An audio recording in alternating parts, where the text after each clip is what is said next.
everyone, and welcome back. It is Christian once again from the Calcio Bros, and with another video once again. That means another round of Serie A has gone and passed.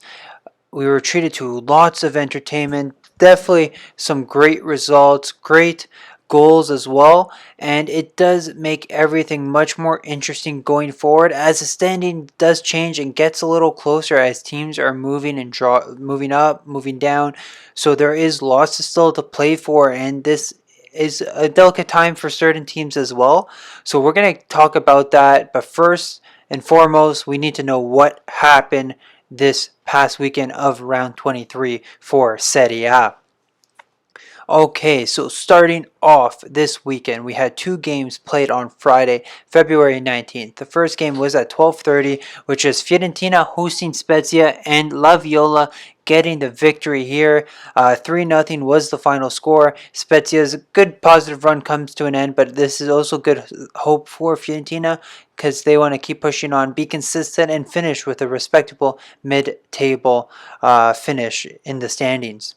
2:45, we had Cagliari hosting Torino, and this finished 1-0, so this is an important victory for La Granata. This also was Davide Nicola's first victory in charge of the club after tying his last 4 games in charge, so this was a huge win for them, and it does help them as these two teams, again, were at the bottom of the standings.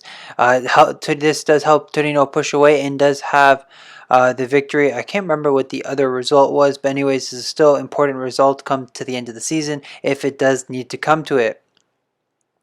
Now we move on to Saturday, where the opening game of the day on February 20th, 9 a.m. was Lazio Sampdoria. This finished 1-0 thanks to a goal from Luis Alberto. Lazio getting off to win after their disappointing loss to Inter the previous week.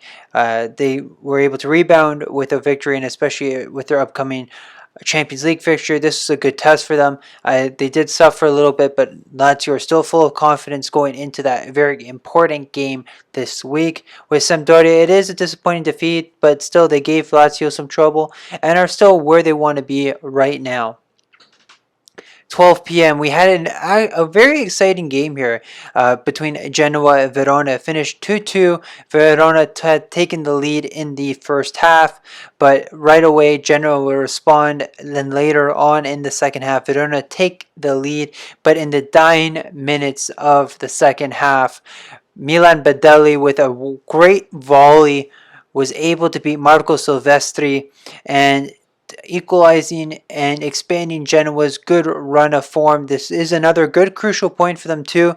They are quite a distance away from the bottom, but it still helps them push up, even pushing them further into the close to the top 10 as well.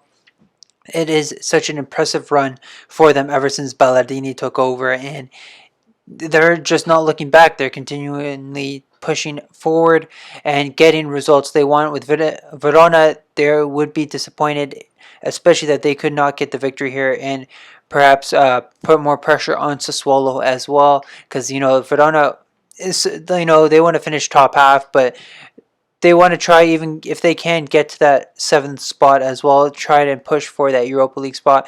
Latest straw is a setback, but they can always come back fighting because they're a team that will give any side trouble. Going on to 2:45 to end off Saturday was Sassuolo Bologna, where Sassuolo were up a man, actually. Well, Bologna took the lead first early in the game, then saw Aaron Hickey sent off for a studs up challenge, and they pretty much withstood most of the game. Caputo tying in the second half, but Sassuolo really put on the pressure on Mihailovic's men, but they managed to steal a draw away. A disappointing result for Sassuolo, as they would have hoped to take away the full 3 points at the Mapei Stadium. We do have, now moving on to Sunday, we will move on to the early morning game at 6:30, which was Parma Udinese. Parma were up 2-0 at half. Things looked good, but Udinese came back fighting and managed to salvage a draw. Another disappointing result for Parma, as they are still looking for a win after going winless in so long. Them and Cagliari too, with the longest winless streaks, because Crotone won not too long ago. But still, they've not won since November. But going back even with Cagliari, after the result, they did fire Di Francesco, but thankfully they're still paying him because he decided to renew his contract. He's basically really ruined Cagliari, even though they have really underperformed, and they have brought in Semplice, who did coach Spal not too many years ago. But anyways, going back on Parma, they probably got too excited going forward, since they were like, oh my god, we're 2-0 up at half, we can do it. But Udinese managed to get the result, get at least a draw from it. They really fought back and managed to get what they needed and to salvage something. 9 a.m. on the Sunday, we had the biggest game of the weekend, which was the Derby della Madonnina here.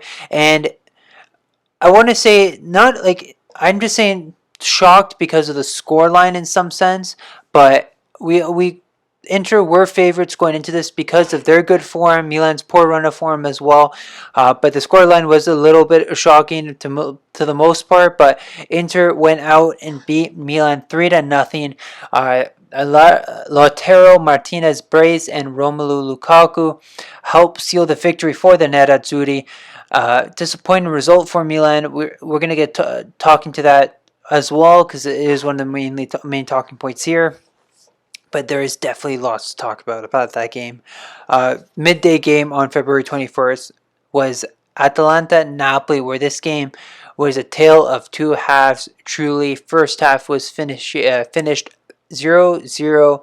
Then second half, we got all 6 goals, resulting in the Atalanta victory. 4-2, again, was the final victory. There was some scares for Napoli, as Osimhen received some head trauma where he did collapse and had to be rushed to hospital, and on the way there he did regain consciousness, so that is a good sign. But he did stay in Bergamo for further tests to evaluate. He just cannot catch a break ever since he came back from that long injury.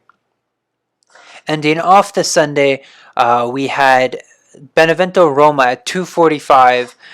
Finished in a stalemate here, 0-0. Benevento were also down to 10 men, managed again to withstand the Roma pressure.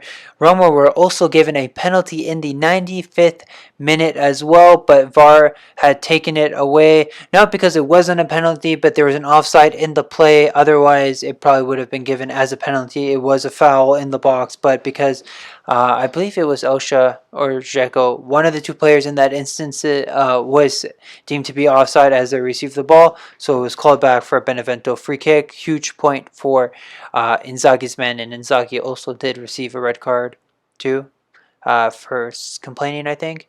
Even Gasperini sent off as well. There's a couple of sending offs actually this weekend. Now to end off round 23, there's one game on Monday, February 22nd.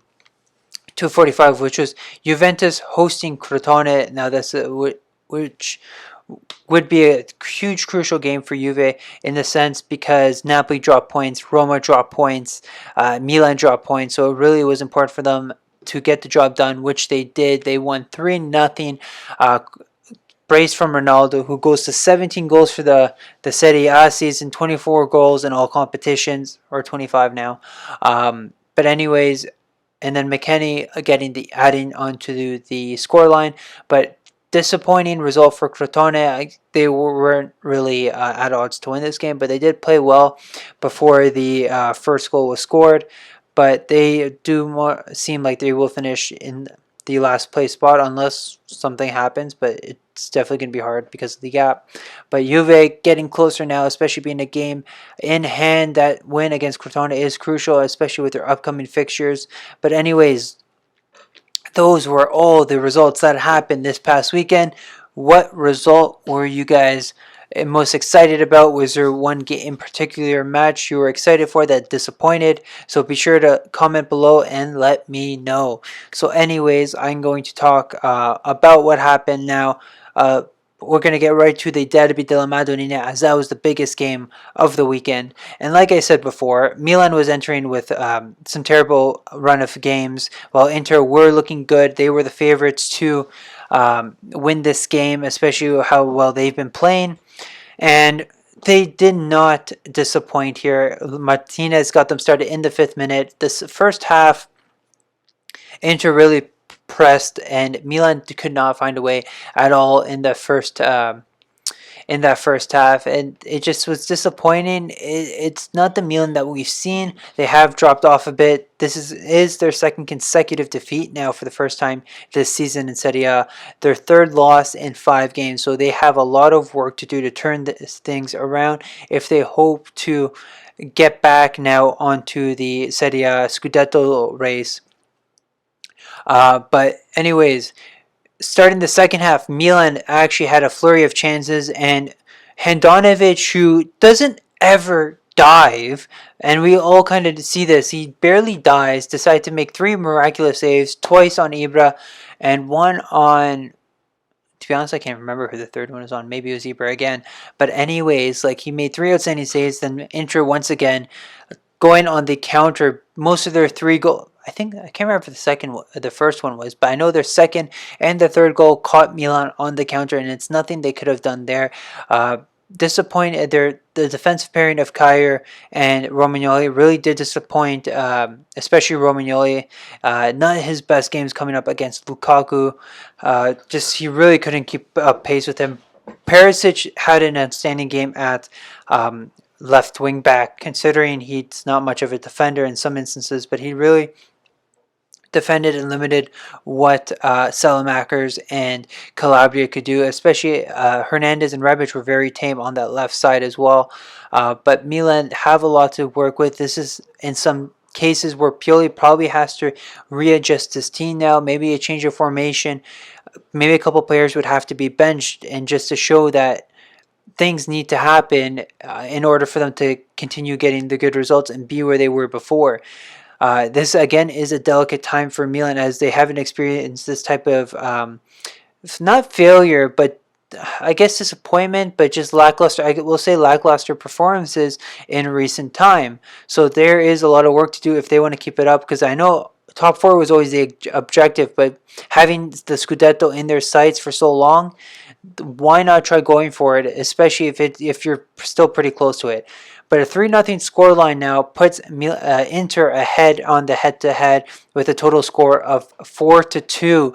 So even if they do finish tied points at the end of the season, Inter will go on to lift the trophy. And like I said, head-to-head does come in an important factor, as again, it can determine who finishes where in the standings. So big result for Inter. Conte got the best out of his men, and I guess we can see what happens when you also have a full week of preparations. And considering Milan did play, they even disappointed against Spezia last time out, but still, they played on the Saturday. You wait till the Thursday, but then you're playing on Sunday morning, so not much of a gap. But Milan now have to look up to 2 important games coming up: one in the Europa League and one in Serie A, which we'll also talk a little bit more about as well. But anyways, congrats to Inter. Milano is black and blue. Conte doing an excellent job with his team, getting the victory, leading Serie A, and it's now theirs to lose, since this is the only competition they have remaining.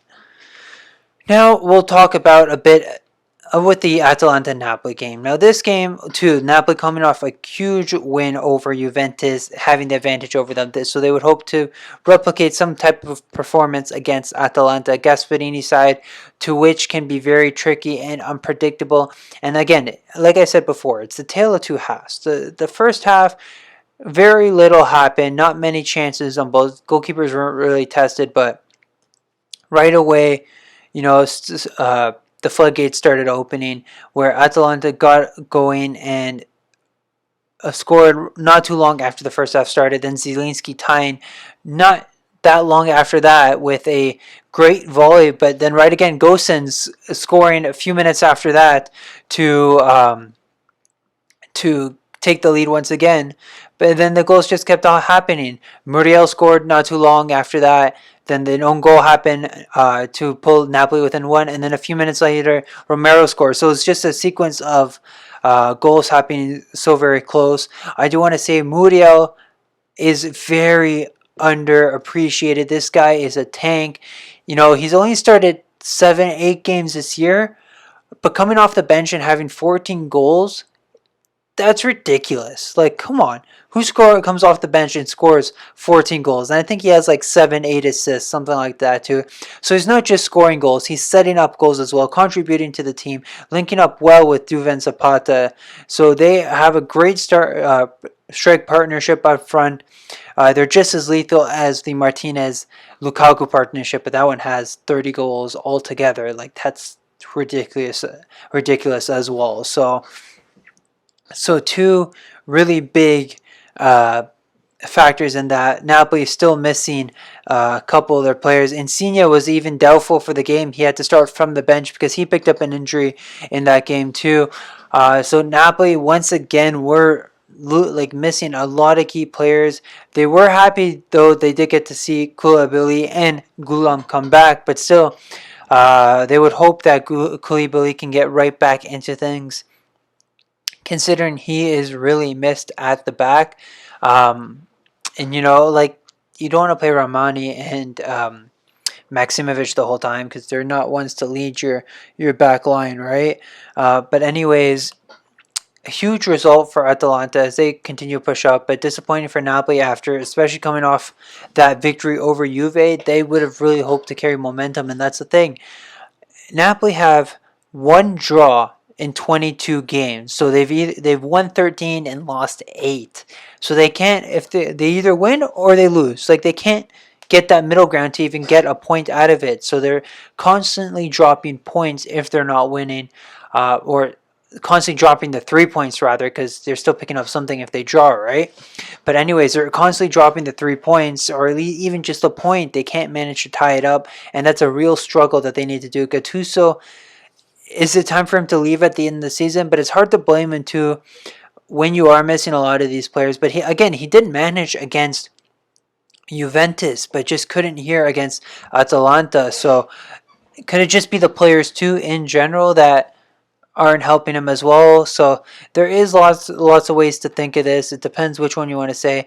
If you think there's what the issue is for now, please be sure to shoot us a message, a comment, whatever you want to say, and be sure to share your thoughts on why you think Napoli are very inconsistent, because I feel that's one huge key factor into which can really showcase where they can finish in Serie A, right? Because if they're not consistent, how the hell are they going to finish in the top 6 at least, right? Or even aim for the Champions League spot? They're right now at this point, they might as well just hope for a Europa League finish if they can, right? But anything can happen, right?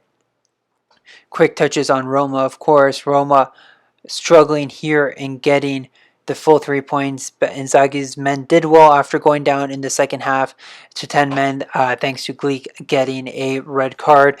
But they really have to do better. I know they also have a big game coming up next weekend, so they would really hope that they can rebound off that and just really capitalize on these types of chances, because especially if you're trying to finish in the top 3, top 4, you really need to gonna win these type of matches. But we have seen teams higher in the standings struggle against these lower sides. But Inzaghi's team isn't a walkabout. They have really pressured a lot of teams in recent time, but Benevento have really struggled as of late. They are winless in their last 5, so they can't seem to find anything positive right now. They will hope to really carry momentum forward.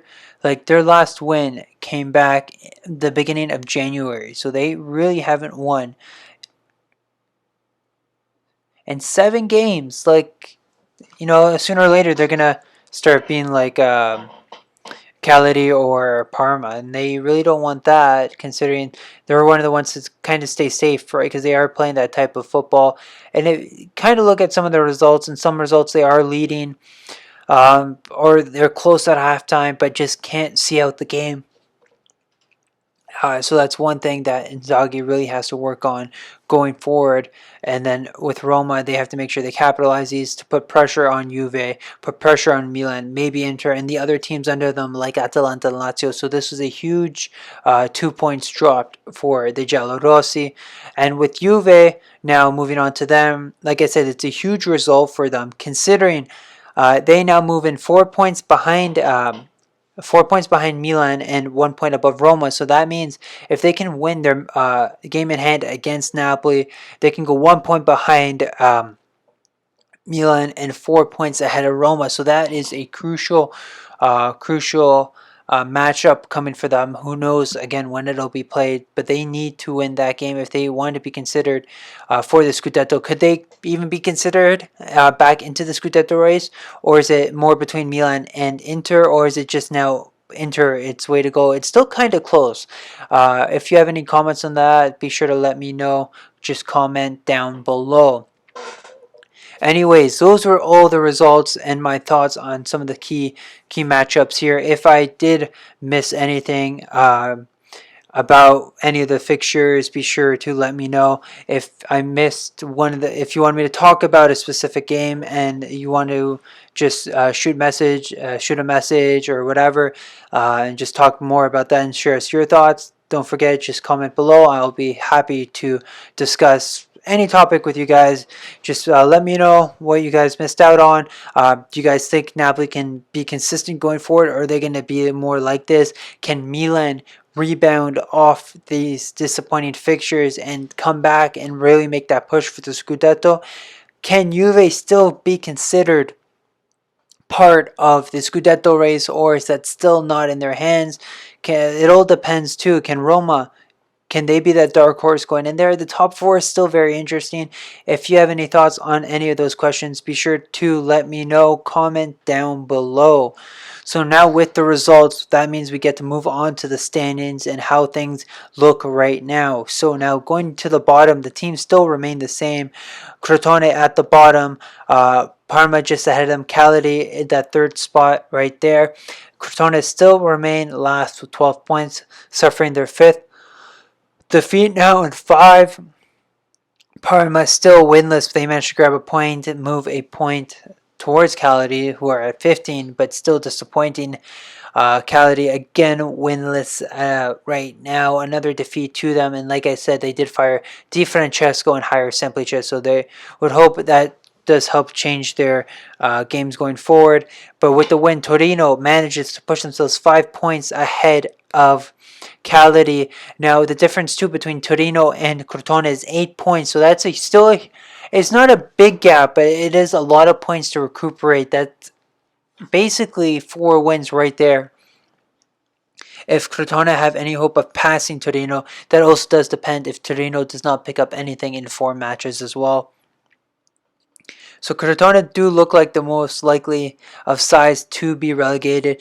Parma is 2 wins away from Torino, so that's not too bad, but they do need to find more goals, more wins, and try not to concede. Like, that's one of the things. Even Crotone, they're the highest conceding team after 23 rounds with 55 goals. That is terrible. Parma is the least prolific side right now with only 17 goals in 23 matches, so not even a goal per game. Incredible for them. So they really have to pick it up beforehand if they have any chance. Like I said, Torino picking up that huge victory over Cagliari, so that does help push them a little farther away from Cagliari. So Nicola hopes now, he's still undefeated right now, and going into their next game, he would hope he can get a positive result and keep pushing farther away from Cagliari and the rest of the bottom 3. Spezia, with their defeat, they're still at 24 points, but they're still a good 9 points away from Cagliari.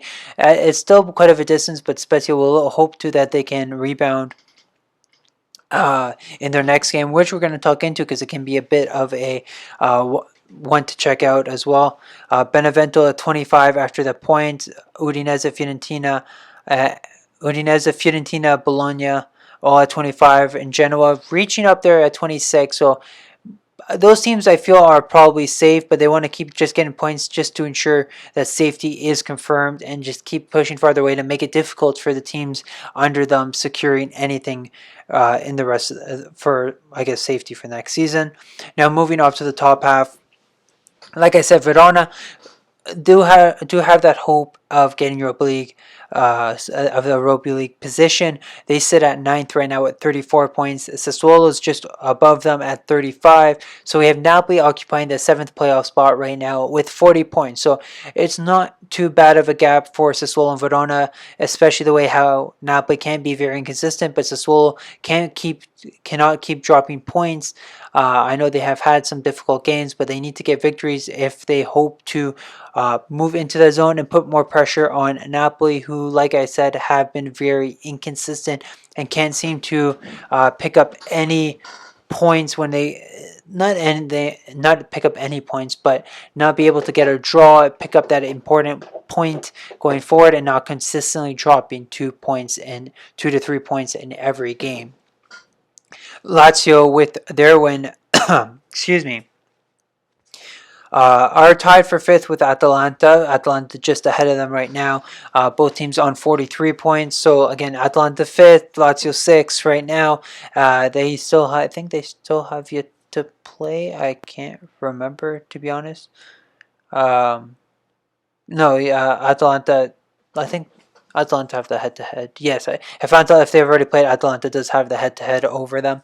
That's why Atalanta is ahead. So still a good position for technically, I feel like Lazio will get, considering where Atalanta and Lazio are. Well, Atalanta is in fifth spot, and they are in the Coppa Italia finals. So if both teams can, so basically, if a team wins and they're in the top six already, that does open up that other spot. Otherwise, I think two teams do qualify.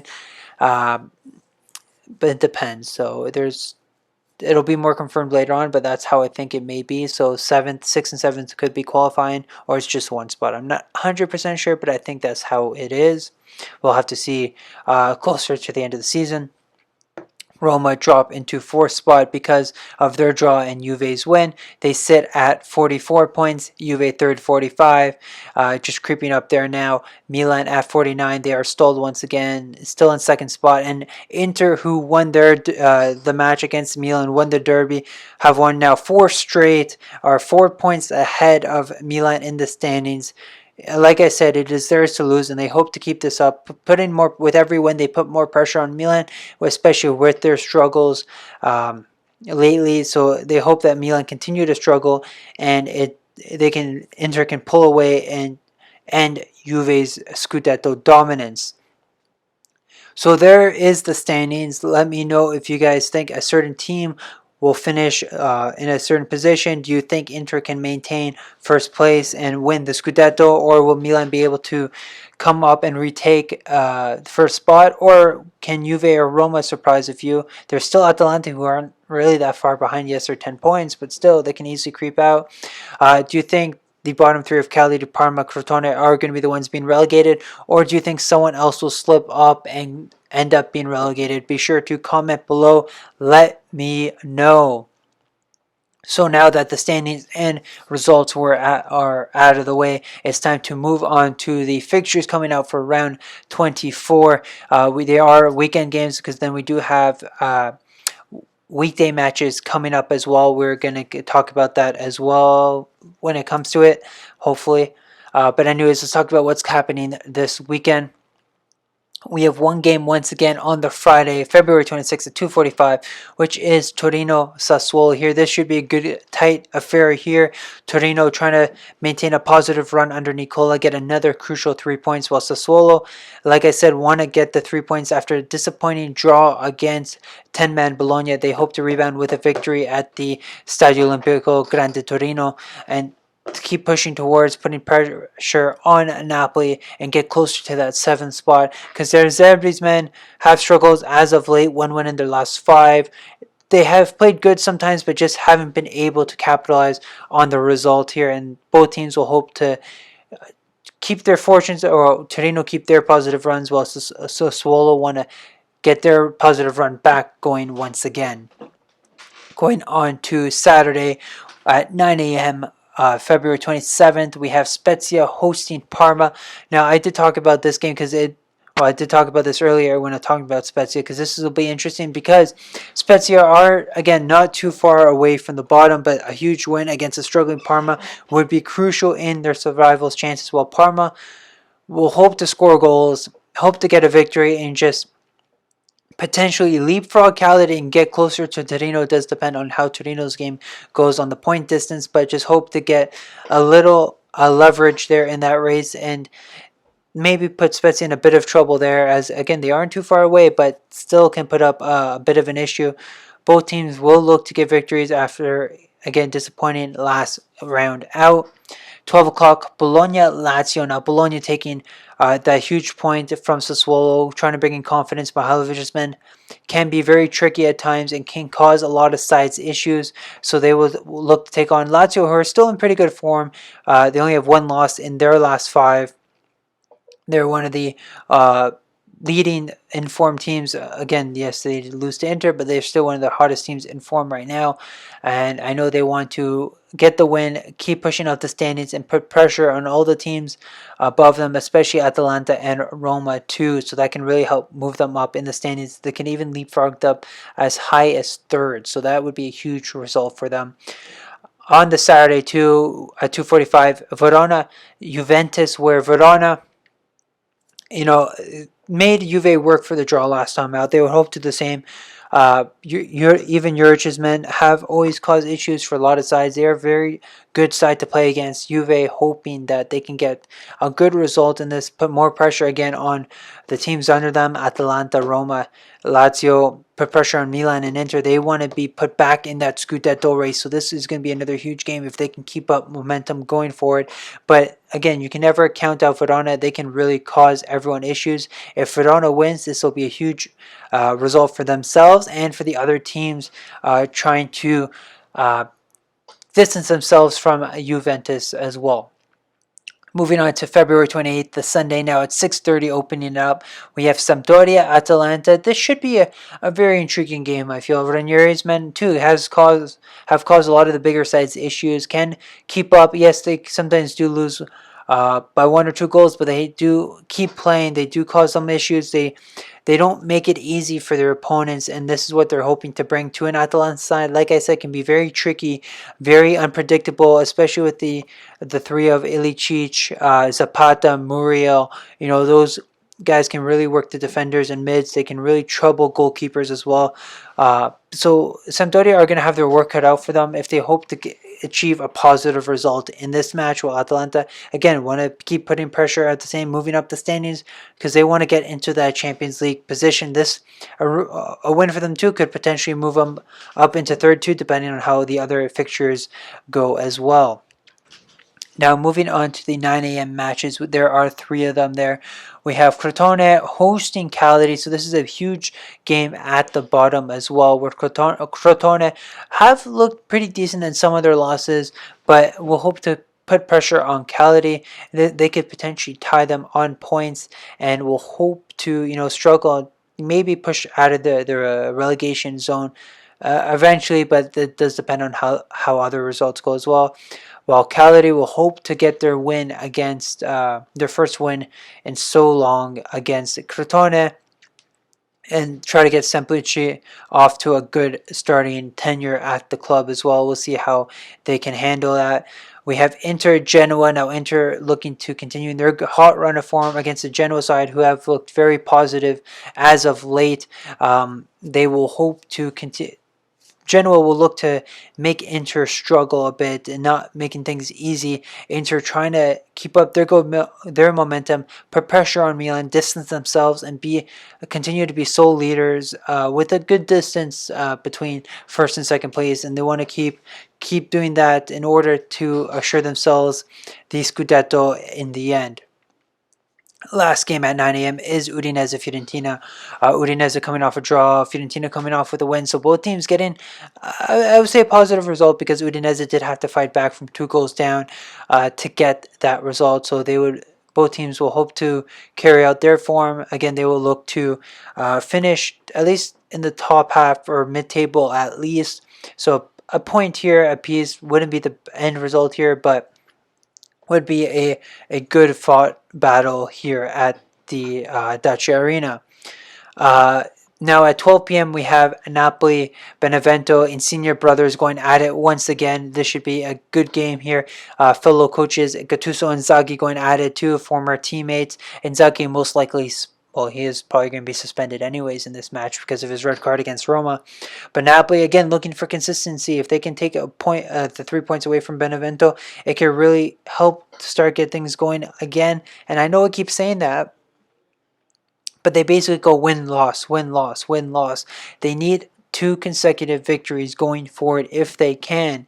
And that will be crucial if they have hope of getting into that Champions League spot once again. Benevento trying to get a win. Again, they're winless in their last 7. So they hope to get a victory, change their fortunes around a bit, and keep pushing up the table for a good mid-table finish. Now to end off round 24, we have the big game of the weekend where Roma is hosting Milan. So both teams disappointing results last time out. Roma want to put the pressure on Milan because they can go 2 points behind them if they do win, while Milan will hope to get a victory and keep at least the 4-point gap, we'll say, depending on how Inter's match goes, but they can, depending how it goes, they could even go 1 point once again. So they want to be as close to Inter as possible and try to pick up their momentum once again as how they were at the beginning of the season. This has to be a huge match for Milan mostly, but Roma are going to go with confidence. They have played good as of late. They have only the 1 loss in their last 5 games, so it's not too bad a form. They have looked good, so they will hope to put pressure on a Milan side that is lacking a bit of confidence right now in their recent matches and are struggling to score and defend, so they want to take full advantage. Milan needs to go in with a game plan if they hope to get a positive result and perhaps start making the season as tighter than it was, or not tighter, but I guess basically just closer to their city rivals and putting more pressure on the teams under them, like Juve, trying to distance themselves away because they could potentially lose that second spot as well. So again, a huge game for Pioli and his men. So that ends another mouthful from me. There are a lot of fixtures coming up, so be sure to let me know which fixture you guys are looking forward to. If I did miss something talking about any of these games, be sure to comment below and let me know if I did miss anything, which fixtures you guys are looking forward to, and how do you think that can affect the standings. I want to hear all your thoughts, guys. So that would be it for this week's video. Be sure to follow us on Twitter for any updates, match day updates, where we post our videos as well. And any thoughts we have, the handle is Calcio_bros. And don't forget to subscribe to our channel, click the bell to receive all the notifications when we upload our latest videos. So I hope to hear from you guys soon. Ciao.